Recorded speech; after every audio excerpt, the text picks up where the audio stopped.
This is Oakland, a city of diverse communities, united by a love for sports, known for its history of protest, Black Panthers, counterculture, and community organizing. Oakland leads the nation with its voice in arts, music, and social justice, and is home to some of the world's best sports fans. But after a global pandemic, economic hardships, and a beloved sports franchise's abrupt departure, the city is in desperate need of something to root for. Enter the Oakland Ballers. Yes, sir. I spoke with owners Bryan, Carmel, and Paul Freedman about how the Ballers in less than a year have become a community sensation, revitalizing the city and filling the void left by the Oakland A's controversial relocation. Tell me just those early memories of what it meant to you to be an A's fan and sitting in the stands at the Coliseum. Born in the very late 70s and grew up in the A's era of like the Bash Brothers and Walt Weiss, Rookie of the Year, Terry Steinbach, Stewart, Eckersley, those guys, 88, 89 World Series. So that was like my personal touch point. And then as I was a little older, in high school, it was one of the first places that I could go with my friends without parents. And a lot of my formative friendships were forged at the Coliseum, including with Paul, my co-founder for the Ballers. Paul Freedman and Bryan met in high school and quickly bonded over their mutual love for Oakland sports teams. It's this passion that helped motivate them to start the Ballers. I've lived in Oakland for 30 years, and I love this town. Bryan and I love Oakland, and we believe that Oakland needs things that unite us now more than ever, which is why we decided to start the Oakland Ballers to bring a new era of baseball to the town that we love. So here's a guy that never owned a baseball team. You have your childhood friend, Paul Freedman. You give him a call, or he gives you a call. Tell me how this works out, that you go, you know what? He texted me. We're going to start a baseball team. Tell me how this worked out. With your friends, sort of pretend like you're the GM of the Warriors, and it's like, if we were in that seat, what would we be doing? And that's like the dynamic of our relationship. And then the news breaks that the A's are leaving for Las Vegas. And at the time, Paul sent me this text saying, hey, I've got this crazy idea. With only high school playing experience and no baseball management in their past, these two friends decided to swing for the fences. With no experience at all, we were going to start a baseball team, out of whole cloth. So just getting people to believe in us was pretty hard. After having both football and basketball taken away, the unexpected exit of the A's was a huge blow to this community. Raiders leave.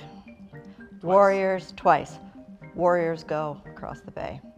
And then you get news that the Oakland A's, the last team in Oakland, is leaving for Vegas.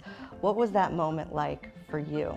It just felt like our hearts had been ripped out of our chest. I think that was the feeling that everybody felt, because not only are you losing your baseball team, but it's also what that represents. Jorge Leon is the founder of the Oakland 68s, a fan organization passionate about baseball in the Bay Area. What baseball means to the people of Oakland, where the Oakland Coliseum is, and that's where I'm from. That's kind of like our plaza, and that's where we go and hang out, and that's where we meet people. That's where I met my wife. When the A's announced they were leaving the city, I felt very angry.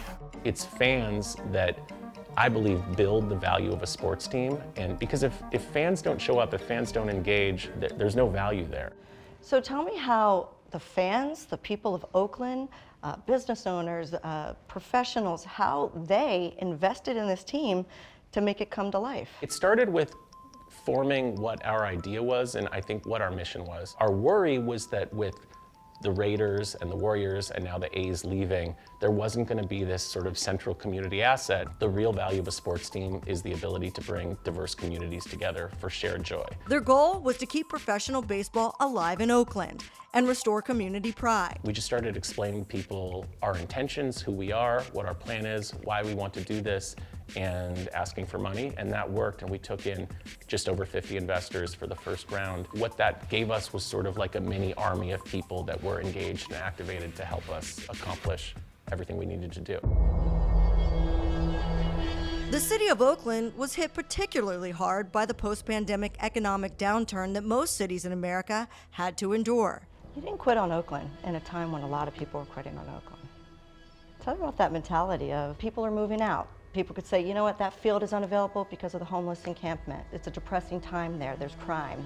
You didn't quit on the city that you loved. I think the city is facing challenges, but I think that the way it's been portrayed in the national media, that it's sort of a failed city, is just not accurate, and it's not reflective of the Oakland that we know and love. You know, Oakland also has this incredible history of protest and of people coming together to prove that there's a new way to do things. And I think that that DNA really fed into our project, because it really was, like, this wasn't two guys starting a baseball team. It was the entire community doing it together. But starting a professional baseball team from scratch is no easy task. Tell me, what are some of the first challenges that you faced in fielding a brand new team? Well, there was no playbook for how to do it, and we don't have, 20, 30 years of institutional experience. I mean, putting a baseball team together is really complicated. It's almost like 4 businesses at once. You got to put together a team, and they got to play on the field. You got to sell tickets. You got to sell hats. You're a lifestyle brand. You got to sell food. You're a restaurant. Incredibly difficult to put all those 4 businesses together in the time that we had, and we had never done it before. And I think there was a lot of moments where we were like just trying our best and hoping we could get it done. We needed a field to play in, and that was going to be tough.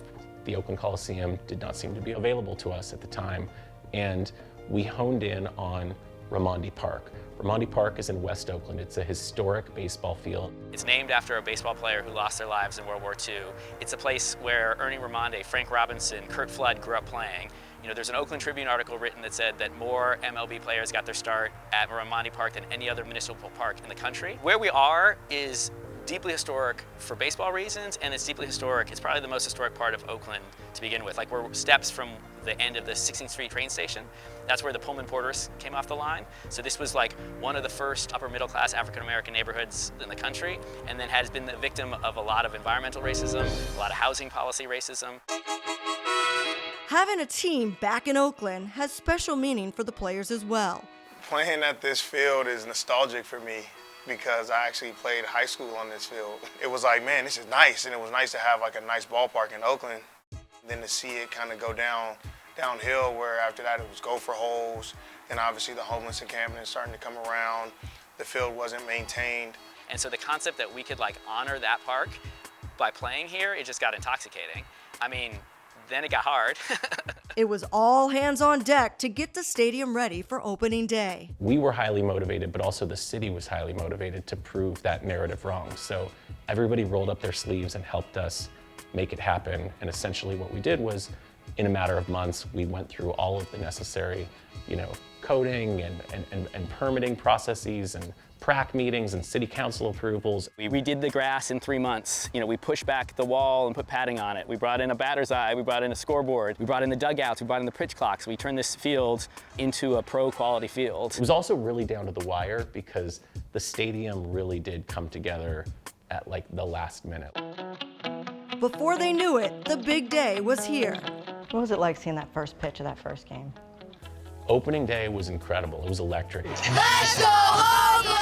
We started tailgating like around 9 a.m. It was amazing, and we marched from the parking lot all the way to the concourse, and the banda was right behind us, and people weren't expecting that, and I just loved everyone's faces of like, okay, this is gonna be tight. Oakland showed up. We had 4,100 people here. We had people with drums, we had people with flags, we had people with signs, and they brought all the energy that was Oakland sports. Let's go! The Ballers were a new team to the Pioneer League, an independent professional baseball league based in the western United States. Teams play 96 games per season. For their opening game, they squared off against the YOLO High Wheelers. The team roster includes talented players who went undrafted by MLB clubs or were released from minor league systems. Athletes hungry for a second chance to prove themselves in the world of independent baseball. This team has a special relationship with the fans. Oakland welcomed us, whether we were going to restaurants, coffee shops, just walking the streets. I mean, people recognized us, which, especially being an independent ball team, you don't see that much publicity. And for us to experience that, it was crazy. We play this game because we love it, and being able to experience the fan base and the love that I received from the fans, it goes to show why I really do love this game and why I've played it. This is a beginning step for me, kind of like, you've got to crawl before you can walk, and so this is kind of an opportunity that got me in the door, and we'll see where it goes from there. Early into their inaugural season, the Ballers faced significant challenges that threatened to sideline the team. Allegations of overcrowded accommodations and security issues led one agent to pull 3 of her players off the team, placing the young organization under intense scrutiny. Every new venture has bumps in the road, and for you it was some bad press about player safety and some controversy. How did you handle that? How did you work through it?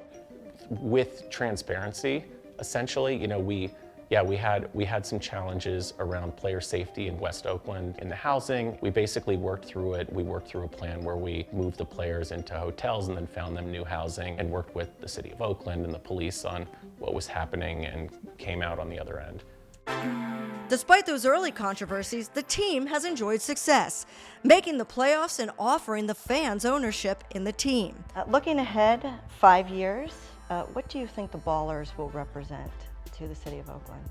I think the Ballers will represent the greatest comeback in the history of sports. To be back home and hearing that music in the ballpark is just like, it means a lot to me.